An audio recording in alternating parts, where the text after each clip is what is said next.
Maintenant, comment calculer le pH d'une base forte? Donc ici, on nous demande quel est le pH d'une solution 0,01 molaire en NaOH. Alors, ça veut dire qu'au départ, bon, j'ai mis le nombre de moles, mais ça pourrait être la concentration de départ, c'est donc 0,01 molaire en NaOH. Alors, ce qui est avec le NaOH, comme c'est une base forte, les hydroxydes, eh bien, ils se dissocient dans l'eau. Donc, les hydroxydes, c'est tous les MOH, donc un métal et OH, en Na+, et en OH-. Ici, on voit bien que pour un NaOH, on fabrique un OH-. Ce qui veut dire que, comme c'est une réaction complète, on obtient à la fin 0 de NaOH, et donc on a perdu 0,01. Ce qui veut dire que de l'autre côté, on a gagné 0,01, exactement la même chose. Pourquoi la même chose? Eh bien, de nouveau, dû au fait que pour 1 de NaOH, on fabrique 1 de OH-.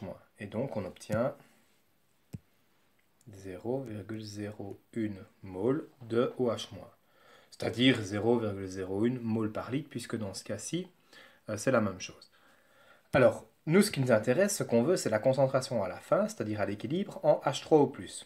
Ben, on sait par le produit ionique de l'eau que H3O+, la concentration à l'équilibre en H3O+, fois la concentration à l'équilibre en OH-, c'est 10-14.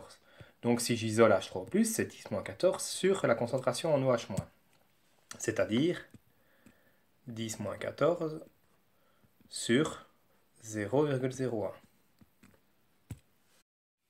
Ce qui fait donc 10-14 sur 10-2, ce qui fait 10-12 moles par litre.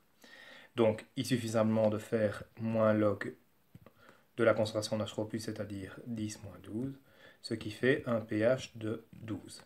Alors ça, c'est le résultat si on utilise la formule moins log de H3+. On a vu, on ne va presque pas les utiliser, pour rappel, vous ne pouvez les utiliser que quand on vous le dit, mais il y a des formules simplifiées. Pour la base forte ici, puisque c'est une base forte, c'est 14 plus log de la concentration en base. On va voir qu'on obtient exactement la même chose, puisque c'est 14 plus log de 10 moins 12, ça fait 14 moins 12, ça fait 14 moins 2, ça fait aussi un pH de 12. Alors je me suis trompé, c'est pas 10 moins 12, c'est 10 moins 2, pardon, donc 14 moins 2, ça fait bien un pH de 12. Et donc on voit qu'on obtient la même chose, mais on obtient la même chose ici parce qu'on est dans des concentrations relativement élevées. La formule simplifiée qui est ici, elle ne fonctionne que pour des concentrations supérieures à 10-4. Et donc, on préfère utiliser cette méthode-ci, la première méthode que je vous ai montrée, sauf si vraiment on vous dit que vous pouvez utiliser les formules simplifiées.